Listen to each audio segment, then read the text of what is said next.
I got 8 years for conspiracy to supply Class A drugs. Getting caught got me my life back. This is Cut to the Crime. Right, Emily, so what are we doing with your haircut? I literally just want it taken up a bit shorter. Clean it up, get it to about here, all the way around, nice and one length. Exactly. Amazing. You're here today to share your story. Would you mind telling me what happened? I went to prison for 4 years, which was an absolutely traumatic time of my life. I was petrified, thought I was going to die. Why did you go to prison? I got involved in the supplying of a Class A drug due to a relationship that I was in at the time. How long have you been together at this point? By the time I was arrested, we'd been together for 3.5 years. Right, okay. And he called me and he said, Emily, I need you to do me a favour. And I said to him, no, I'm not doing any more favours. Like, I don't want to be involved in this anymore. Right. And eventually I caved and I said, okay. So I went and I picked up a kilo of cocaine.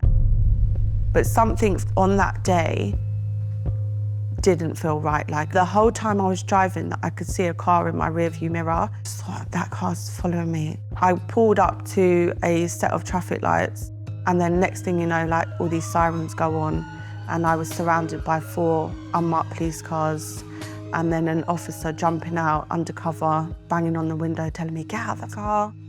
I was absolutely petrified. I was shaking, I was crying. I was a mess. I could barely speak. I was throwing up. Really? Yeah. And then he said to me, have you got anything in your car? And I said to him, yeah, there's drugs in the car. He looked at me like he was shocked. But at that time, in that moment, I was so relieved. Like, right. Really, really relieved. And I went guilty straight away. Right. I literally felt like, well, that's it now. I've been arrested, that's it. I'm going to prison. We was under surveillance for an 18-month period where we were being watched, and so it wasn't just me and my ex, there was 3 other people who were arrested at the same time as us. Okay. And then the other 2 men who were arrested were caught with drugs in their possession. Right. So they had, I think it was about 5 kilos of coke in their possession because they were the ones who was moving the drugs for him. So because they found the other co-defendants with drugs in their possession, they then can say that over an 18-month period, we must have moved hundreds of kilos of cocaine on that assumption that on that particular day, 6 kilos of cocaine were seized. But even with my charge being the supplying of a Class A drug, a majority of my involvement was actually handling money. So how did this all begin? I was 21. I had just become a mum, so my daughter was quite young at the time. Okay. And yeah, just being a single parent was difficult. You know, made me just want someone to be around. Because he was that, I think I was then blinded with whatever else was going on. What other things were going on then that you didn't? So initially, he would say, oh, Emily, can you just take me here and I need to go meet one of my friends quickly.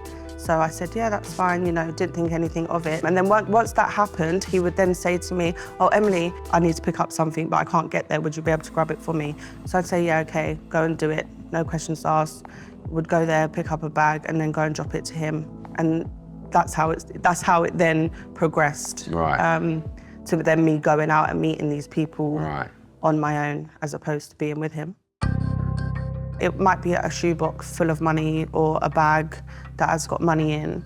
Right. And then I would go and pick it up, take it back to my house, count it. When I was collecting money, it was of someone else that had bought the drugs from him and then were paying for the drugs that they had bought from him. So that's the money that I was collecting. It's like a wholesale of it? Yes.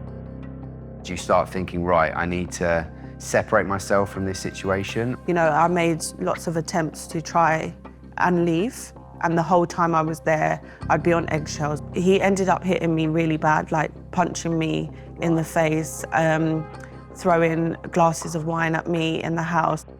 So bad that I ended up with whiplash and black eyes and all of that. You know, I was literally in, a really bad way. So you go to court, and you've pled guilty, is that correct? Yes. So I also wrote a letter to the judge, you know, apologising, you know, again, taking accountability for my actions. And then, yeah, it came to sentencing. So initially, the judge started at 16 years. And then he took time off for my early guilty plea, previous good character, having obviously never been arrested before, and mitigating circumstances surrounding my relationship. And then he said, oh, you're gonna be sentenced to 8 years. And what does that feel like when you hear those words spoken to you? If you do something wrong, the best thing is to own it. Yeah.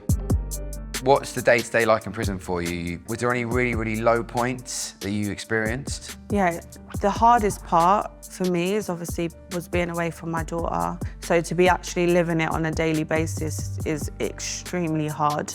But then also while you're there, you're surrounded by hundreds of women. You know, you would never usually be around people that have committed the worst crimes that you could possibly think of. For me, such a mental battle. Where are you in your journey now, Emily? What are you doing today? So I now work for an organisation called Daddyless Daughters. Right, okay. And we are a group of trauma-informed mentors that through our lived experiences, we help young girls who are in care. This is from one of our group sessions, which is called Mirrors and Masks. So these young girls, they are currently at risk of being exploited, whether it be criminally, sexually, and due to their behaviour, they're at a high risk of going down the criminal justice route. Why do you think it's important for you to tell your story? Everyone's just one bad choice away from going to prison. By me using my experiences to be able to help other people, it makes it all worthwhile. Amazing. Said it beautifully. Thank you. Right, Emily, so you finished your hair. You excited to see the result? Yeah, can't Big wait. reveal. Yeah, right, so I'm gonna spin you around. Oh my God, I absolutely love it. Amazing. Feel good? Yeah, So it's it's cleaned it all perfect. up, pulled it into the boxy bob. Yeah, it's lit. Oh my God, it's stunning. Do you mind if we have a selfie? 100%. All Let's right, get it done. Cool. Let's do it.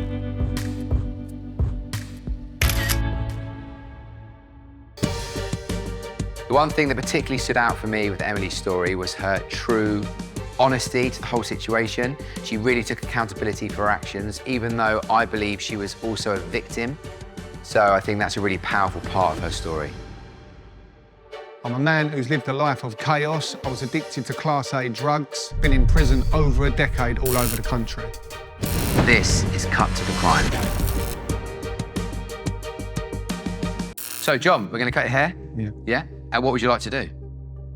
Well, I would like to have just a little trim off the top, not Yeah. too much, and then obviously trim it all down and bring it into a nice point. Yeah, blend it, tidy it, Yeah. clean it all up.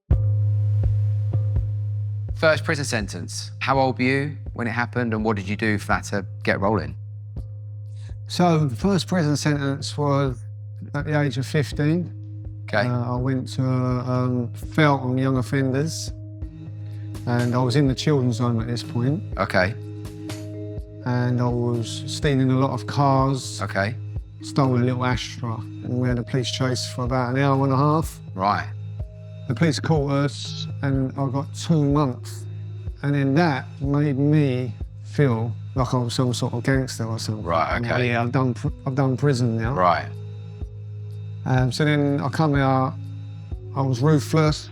Right. The children's home chucked me out. Okay. And then this is where I got my throat cut Whoa. at the age of 16. I thought I got slapped at first. I thought I Right. was slapped, but then I felt air coming into my neck. Started to panic. Yeah. Just went white as a ghost. And because I've watched films before, people get their throat cut, they're gonna die like they die immediately. Yes. That's what I thought. Running through your head. I've run it through my head, I Yeah. thought I'm dead. That's it now. Right. This is my last seconds when I'm dead. Right. But it never hit an artery. Okay. Yeah, so I had 8 stitches when I got my throat cut there. Yeah. When I was a youngster, my mum had a car accident and she didn't recognise us when she came out of the coma. It affected me so badly. And that was the sort of the launching pad from my disaster. Yes. You know, my life of chaos. I mean, I recognised there was a lot of anger with me. Yeah. And that, that was a high which helped me cope. That developed to me trying out a marijuana. Okay. I think I was like 12. Okay. I was always hanging around with the older people, and there was one of the older lot introduced heroin Right. to me at a young age. How old were you when you had that? 15. I think I Really? was 15 years of age. And then I started to become more violent, started to do crime Okay. to feed my habit. You always need more to make you feel normal. Right. So it escalates. Yeah, escalates big time. So at the age of 17, I got addicted to crack cocaine. Right. And yeah, that was quite a naughty drug. Right. Really put me on in fast mode of my crime. I remember I used to come round my mum's, punching cigarettes off of her, trying to scrounge money, and I ended up pushing her too hard. Okay. She says that I funked her. Yeah, so I've done that, so I've hurt my mum like that. I've gone in her house and stole, back in the day that was worth money, but a video player. All right, yeah. So I pretty much brought on her doorstep a lot of torment. Mm-hmm. And she hated me, she didn't want me around her. Yeah. I was in a place of despair. Yes. Your cycle of violence over the 10-year period, what were you kind of convicted for? Was it a variety of different things? It all starts off small. Yes. Small bites, thieving cars. And then it went on to burglaries. Okay. And then I started to break into offices, nick safes, started to ABHs, common assault. And then I got a couple of 18 months, and that vicious cycle come out. I wanted to change. There was so much in me I wanted to change, but it just kept happening. Yes. Time after time after time. I come out, messed up again, back on heroin, back on crack. And I was always desperate to find the real John, but I got lost in that life of ruin. So you really haven't had any time to learn, like yourself, who you are. When did that come about? When did you go, I know who I am? Yeah, that's a good question. So at the age of 31, I collided with heaven. Okay. I was on trial on robbery that I didn't do. So I found myself praying at that point. I said, God, if you're true, I didn't do this, please get me off this. Okay. I went up for my verdicts. Okay. All 12 jury found me not guilty. And at that point, I knew, I felt it. I felt something divine touch my life. I thought, I know this is you, God. That intervention, the drug addiction got took straight off me. I've had one temptation in 11 years. I've been clean 11 years away from that life. So, John, do you believe in change, people becoming different people after circumstances? They're not kind of always bound by what's happened to them? Yeah, 100%. Otherwise, I wouldn't be doing what I'm doing. I specialise in, helping businesses if they're thinking about recruiting people with barriers to employment, people who've been in prison who've had drug addiction. Okay. I can help them, nurture them into the business. Nice. And I feel like it's my responsibility as somebody who's lived that life to go and help people. I've got focus, I'm on a mission. I'm not getting things right all the time, but I'm learning. Marathon, not a sprint. Oh, it's good. I like it. So, John, we finished haircut, all done and dusted. We're going to spin you around to the mirror to show you what we've done. Ooh, tremendous. I like it. Happy? Yeah, love it. I look good, don't I? Great, you look really good, mate. Can I be cheeky and ask for a selfie? Of course, mate. Yeah, 100%. Yeah.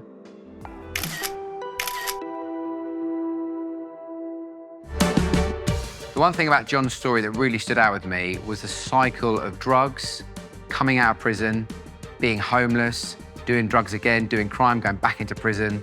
That was a really strong thing I saw from him. But luckily, he's turned it around and he's got a positive ending. After armed police raided the house where I lived with my mum, and I was in the back of the police van, I knew that my life had changed forever. This is Cut to the Crime. So Tino, we're going to go through and just tidy up the side. Is that right? Is that what you want to do? Just clean it up and make it nice and fresh. You want to start wearing this up a bit more, don't you? So we'll tie up at the top. We'll tie up at the top once you've done that, so it feels a bit fresh and transformed. One morning, I was literally getting ready to go to work, and then I kind of heard a chainsaw sound. Got down half of the stairs, door comes off, and there was like a armed police pointing a gun straight at my head. Told me to kind of get down, well, drag me down basically. Yeah. And literally I'm in my boxers and a vest, face down in glass, and it was like, wow. Yeah. And what was that like? It was like, what is going on? Like, but at that point I'm still a little bit confused. I'm thinking, what's going on? Like, Yeah. I still see this picture in my head all the time. There's also my mum on the floor crying, my nephew obviously also crying because obviously he was frightened. I just remember at the time thinking, what have I done to my family? Like it was starting to sink in now, oh, this is me. It was literally like my world had ended. Put handcuffs on me and then they arrested me for conspiracy to supply Class A drugs and possession with intent to supply. How old were you at the time? I was 27. What happens from there? I was took to, obviously, the police station from there, and then interviewed, and then charged, and then I appeared in court the next morning and got remanded. That's when my head kind of fell off, because I was like, whoa, like I'm in deep here. Yeah. What was your sentence? So I got 5 years. I did 2.5 years in custody, and then I've got a licence period of 2.5 years. So I'm originally from East London. I grew up with my mum and 3 sisters who are all older than me. I've done quite well at school. Went to college, done really well in there, then went to university. What did you study? Sport development and coaching. Okay. Left university, kind of got a part-time job at the time. I worked at a gym in Oldham. Okay, yeah. So I'd managed to get myself promoted quite quickly and into earning decent money for my age, and then unfortunately I lost my job. Obviously I was 26 years old at the time. I went for a few interviews and I started to get knocked back. Well, I was then approached by somebody I didn't know at the time, but who said that they might have some, obviously, work for me. Didn't really ask too many questions about it. Right. Kind of thing. I was just said, oh, can you just go pick some money up from this area? Right. Fuel's covered and £50. So I thought, well, I need some money, so that'll do well. So went and did that one night. Even when you know something's wrong, sometimes when you're backed into a corner, you make bad decisions. And obviously, does it escalate from there? Yeah, so obviously when it's the money, you can see, like in envelopes, you can see it's money. You know what it it's is. wrapped in cling film, stuff like that. And then obviously, you then offer the chance to make more money. Just pick some weed up and drop it off to that place. Right. So you're thinking, well, it's £150 just to do the same job I've been doing for £50. Like, Right. It's kind of a no-brainer. Okay. And like I said, it's desperation-led more than fear, and that does kind of override your rational thinking. I was still looking for jobs, but then the money's getting better now. Your bills are paid. Right. Now you've got an extra £500 in your pocket that you didn't have. Yes. And you've literally left your house 2 days out of the 7. Right. And you've got £500 in your pocket. So, Right. And then that's how it kind of sucks you in. So it got to the point where I stopped looking for jobs now. Naivety and desperation was probably my 2 driving factors. Like I wasn't aware of the full scale of the operation, even up until I got arrested. My mum was obviously, she comes from Zimbabwe, so she's of African descent, and it's quite, obviously they have different cultures over there, and she was quite strict. Okay, like, that's a common thing, cultural thing. Yeah, okay. And it's with good intention, it's obviously to protect us and keep us safe. I think, again, that's probably why I did hide a lot of things from her, because she was very, very anti-drugs, very, very anti-violence, etc. So I was probably doing it for about 7 months or so. Okay. I don't know what it was that made me stop. I kind of just thought, like, I need to do something in my life. I've been doing this for a long time. Like, what's next for me? Like, what's my next chapter? Leave it behind you, so move it's on. kind of like a fresh start. Okay. So what was prison like? It was, you know what, it sounds really mad to say. It's more, like, physically it was okay. Like, you kind of get into a routine and you meet things. There's more the emotional side to it. Okay. Where obviously you struggle with your mental health as youth. Things like missing family, missing home. Were there any other experiences that really stuck in your head? Yeah. So unfortunately, a young boy actually took his own life. and he hung himself in the segregation block. Right. Which was quite tough to hear. Like, obviously, he was only 18 years of age. Right. So at what point did you start to really think about the victims? When did that kind of hit you? It was more when I was actually working on the mental health wing. I felt a lot more sympathy towards people that are affected to it. I kind of forced myself into working with them. I become like the drug mentor on the wing. And it kind of got me thinking about what I wanted to do once I got out. So what do you do with your time now? So I'm a music manager. I do that part-time. And then I also go into schools. I just want to be able to give people that come from the same place as I do something that I didn't have, which is a positive role model. It sounds really weird to say, like, I regret what I did, obviously, but I simply don't regret getting caught and going to prison because I feel like it allowed me to get to know who I really am, what I want from life. And then slowly but surely, like, my pain is helping other people. Did you feel like your family were victims of this whole situation? What I quickly learned is that your family do the jail time with you. Where Right. They might not be physically there, but trust me, everything I was feeling, they was feeling. What's your relationship like now with your family? Yeah, it's really strong, to be fair. We've kind of been rebuilding. Like I said, it allowed us to reconnect. And now, like, me and my mum are in a strong position. She recently suffered a stroke. Okay. So it's kind of made me realise that she's not going to be here forever. I need to make the most of the time I've got with her and make her proud of me.